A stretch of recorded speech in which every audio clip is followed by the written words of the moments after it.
Assalamualaikum warahmatullahi wabarakatuh. Ketemu lagi Bapak Ibu dan rekan-rekan sekalian di channel saya, Samsi Channel. Semoga Bapak Ibu masih selalu dalam keadaan sehat ya. Amin. Baiklah Bapak Ibu, pada kesempatan kali ini kita akan sharing tentang soal dan pembahasan PPG dalam jabatan, baik soal pretest, post-test maupun uji kelayakan ya nantinya sesuai kisi-kisi yang terbaru. Hari ini kita masuk bagian 1, yaitu di penelitian tindakan kelas atau PTK ya. Bagi rekan-rekan yang mungkin saat ini sedang mempersiapkan diri untuk seleksi PPG, semoga bermanfaat. Langsung saja, namun sebelumnya jangan lupa bagi yang belum subscribe channel ini silahkan di subscribe dulu. Barangkali ada yang baru menemukan channel ini, tombol subscribe-nya masih merah, silahkan ditekan. Jangan lupa tekan loncengnya juga agar nanti ketika saya update video berikutnya Bapak Ibu rekan-rekan tidak ketinggalan ya. Like, komentar, dan bagikan ke rekan-rekan kita, semoga bermanfaat. Terima kasih. Langsung saja Bapak Ibu rekan-rekan, kita masuk di soal dan pembahasannya. Nomor PTK ya. Pada penelitian tindakan kelas ada 4 tahapan atau siklus penelitian. Urutan tahapan yang benar adalah yang A, pengamatan, perencanaan, penelitian, refleksi. B, perencanaan, penelitian, refleksi, pengamatan. C, pengamatan, pelaksanaan, perencanaan, refleksi. D, penelitian, perencanaan, pengamatan, refleksi. Atau E, perencanaan, pelaksanaan, pengamatan, dan refleksi. Manakah jawaban yang benar Bapak Ibu? 4 siklus penelitian PTK ya. Tentu saja ketika kita mulai PTK ada masalah, maka yang pertama harus kita lakukan adalah yang yang perencanaan ya. Dari 5 option yang ada, yang dimulai dari perencanaan adalah yang B dan E ya. Mari kita lihat B, perencanaan, penelitian, refleksi, dan pengamatan. Kebalik ya Bapak Ibu. Jadi jawaban yang benar adalah yang E ya. Perencanaan, pelaksanaan, pengamatan, dan terakhir adalah refleksi. Oke Bapak Ibu, semoga bisa dipahami. Kita lanjutkan soal yang kedua.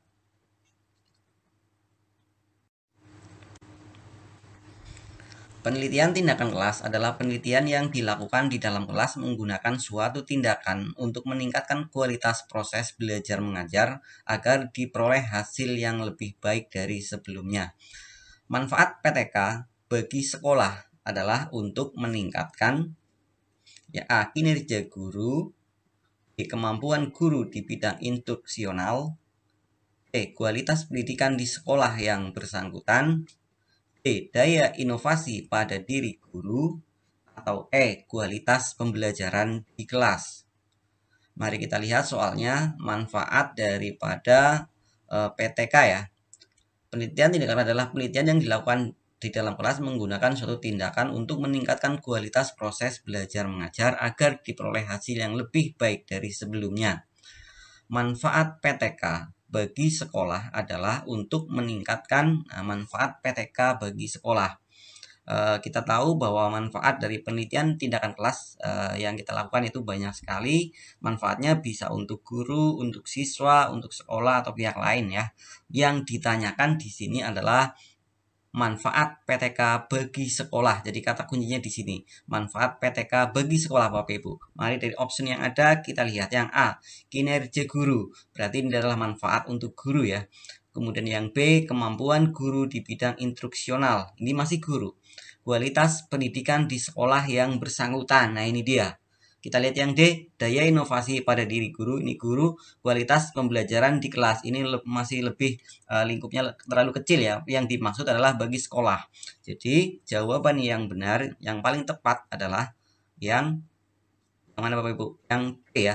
Kualitas pendidikan di sekolah yang bersangkutan. Meningkatkan kualitas. Ini manfaatnya bagi sekolah. Yang lain juga manfaat. Tetapi pertanyaannya untuk sekolah ya. Lanjut, jangan lupa Bapak Ibu yang belum subscribe channel ini silahkan di subscribe dulu ya, like, komentar, dan bagikan. Terima kasih Bapak Ibu. Kita lanjutkan soal yang ketiga. Berikut adalah kriteria yang diperlukan, yang perlu dipertimbangkan sebelum menentukan apakah masalah yang muncul di kelas layak diteliti atau tidak, kecuali A, masalah pembelajaran bersifat spesifik dan bermanfaat bagi siswa. B. Guru mampu untuk melaksanakannya. C. Relevan dengan pengembangan sekolah. D. Manfaat mendapat persetujuan dari kepala sekolah. E. Siswa menyampaikan kepada guru. Jadi kriteria yang perlu dipertimbangkan sebelum menentukan apakah sebuah masalah yang muncul di kelas layak diteliti atau tidak. Kecuali, jadi ketika ada masalah itu juga perlu, ini kira-kira bisa dilakukan penelitian atau tidak, kriterianya seperti apa. Tapi di sini adalah kecuali, berarti yang bukan Bapak Ibu, yang tidak termasuk kriteria layak atau tidak layak untuk diteliti. Yang A, masalah pembelajaran ini layak ya. Yang B, guru mampu untuk melaksanakannya. Ini saya kira ini tidak nyambung Bapak Ibu. Tidak nyambung ya. Guru mampu tidak mampu ketika ada masalah yang itu tidak menjadi kriteria ya. Yang C, relevan dengan pengembangan sekolah, pasti. Mendapat persetujuan dari kepala sekolah, pasti. Siswa menyampaikan kepada guru, pasti. Ada masalah disampaikan siswa, maka ini layak untuk diteliti. Maka jawaban yang tepat yang bukan merupakan kriteria yang perlu dipertimbangkan untuk menentukan masalah yang muncul di kelas layak diteliti atau tidak adalah yang B ya, guru mampu untuk melaksanakannya. Kita lanjutkan soal yang nomor 4 ya Bapak Ibu. Yang dimaksud perencanaan tindak lanjut dalam PTK adalah A. Menyusun tindakan perbaikan untuk siklus berikutnya. B. Merevisi pedoman observasi. C. Menyusun proposal PTK. D. Menentukan metode yang akan digunakan. Atau E. Menyusun instrumen. Soal nomor 4, yang dimaksud perencanaan tindak lanjut dalam PTK adalah perencanaan tindak lanjut. Ini dari siklus PTK, ini adalah langkah yang terakhir ya, perencanaan tindak lanjut. Siklus yang terakhir, tindak lanjut. Maka mana yang tepat Bapak Ibu? Perencanaan tindak lanjut. Yang A, menyusun tindakan perbaikan untuk siklus berikutnya. B. Merevisi pedoman observasi. C. Menyusun proposal PTK. D. Menentukan metode yang akan digunakan. Atau E. Menyusun instrumen. Jawaban yang tepat adalah, mari kita lihat, jawabannya adalah yang A ya, menyusun tindakan perbaikan untuk siklus berikutnya. Karena perencanaan tindak lanjut itu adalah akhir di sebuah siklus ya, di sebuah siklus dari 4 siklus tersebut ya. Maka untuk menentukan langkah selanjutnya setelah dilihat, maka menimbulkan kita perlu menyusun perbaikan untuk langkah selanjutnya dari kekurangan yang ada pada siklus awalnya ya. Seperti itu. Jawaban yang benar adalah yang A. Kita lanjutkan Bapak Ibu, soal yang selanjutnya, nomor si PTK ya. Pada penelitian tindakan kelas ada 4 tahapan atau siklus penelitian yang harus dilalui. Salah satu tahapannya adalah refleksi. Refleksi yang paling tepat dilakukan oleh peneliti pada saat A. Belum menyusun proposal. B. Sesudah mengidentifikasi masalah. C. Sesudah menentukan upaya tindakan perbaikan. D. Sesudah melakukan upaya perbaikan. Atau E. Sebelum melakukan perencanaan. 4 tahapan penelitian yang harus dilalui. Salah satu tahapannya adalah refleksi ya Bapak Ibu. Refleksi yang paling tepat dilakukan peneliti pada saat, nah ini, A. Sebelum menyusun proposal, ini jelas tidak mungkin ya. B. Sesudah mengidentifikasi masalah, jelas belum, karena refleksi kan di akhir ya Bapak Ibu. C. Sesudah menentukan upaya tindakan perbaikan. Nah ini. D. Sesudah melakukan upaya perbaikan. Atau E. Sebelum melakukan perencanaan. Yang ini tidak mungkin lagi, refleksi itu di akhir. Jawabannya adalah ini antara C dan D. Tapi kita lihat. C. Sesudah menentukan upaya tindakan perbaikan. D. Sesudah melakukan. Sesudah menentukan dan sesudah melakukan. Maka yang lebih baik seharusnya adalah sesudah melakukan upaya perbaikan. Menentukan belum tentu melakukan Bapak Ibu. Jadi jawaban yang paling tepat, refleksi yang paling tepat dilakukan oleh peneliti pada saat sesudah melakukan upaya perbaikan. Jawabannya yang D. Oke Bapak Ibu, bagi Bapak Ibu mungkin yang kurang setuju dengan jawaban-jawaban pada soal ini, silakan bisa komen di kolom komentar ya. Nah, silakan kita sharing saja. Oke, jangan lupa ya yang belum subscribe, yang belum like, silahkan ditekan tombolnya. Terima kasih. Kita lanjutkan soal yang ke-6 ya Bapak Ibu. Soal nomor 6. Perbedaan antara PTK dengan non-PTK ditinjau dari hasil akhir yang ingin dicapai terletak pada A. Teori belajar yang akan diuji, B. Temuan penelitian yang dapat digenerasikan, C. Meningkatnya kemampuan guru dalam melakukan penelitian, D. Memodifikasi media pembelajaran, atau E. Memperbaikan hasil belajar siswa dan hasil penelitian bisa langsung diterapkan. Perbedaan PTK dan non-PTK ditinjau dari hasil akhir yang ingin dicapai. Jadi ada banyak perbedaannya Bapak Ibu antara PTK, penelitian PTK, dan non-PTK. Yang A, teori belajar yang akan diuji. Ini jelas. Ini bukan ya. Jelas bukan. Karena teori kita tidak PTK itu tidak bicara teori belajar, tapi praktek menyelesaikan sebuah masalah di kelas ya. Kemudian yang B, temuan penelitian yang dapat digenerasikan. Tidak, kita tidak pada keilmuan ya. Kita langsung praktisi ya, menyelesaikan sebuah masalah langsung dipraktekkan. Inilah ciri dari PTK dari segi hasil ya. Kemudian yang C, meningkatnya kemampuan guru dalam melakukan penelitian. Ini hanya efek ya. Efek. Bukan hasil akhir yang ingin dicapai ya. Hasil akhir yang ingin dicapai apa yang ada di kelas. Kemudian D, memodifikasi media pembelajaran, efeknya ini saja. E, perbaikan hasil belajar siswa dan hasil penelitian bisa langsung diterapkan. Jadi jawaban yang paling tepat menurut saya adalah yang E ya Bapak Ibu sekalian.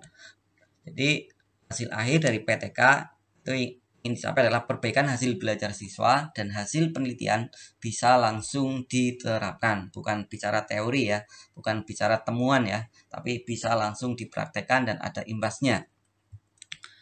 Kemudian kita lanjutkan soal berikutnya sampai soal nomor 7 ya Bapak Ibu.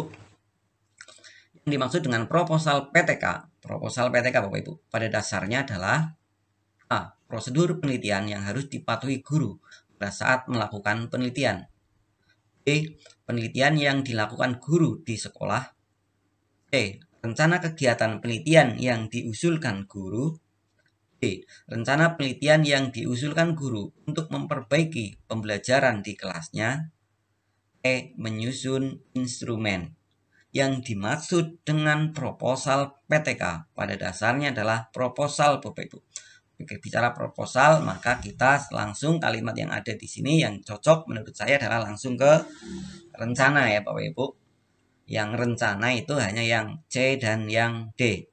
Rencana kegiatan penelitian yang diusulkan guru. D. Rencana penelitian yang diusulkan guru untuk memperbaiki pembelajaran di kelasnya. PTK itu di kelas, maka jawabannya yang D. Yang C itu penelitiannya apakah di kelas atau tidak kan tidak jelas ya.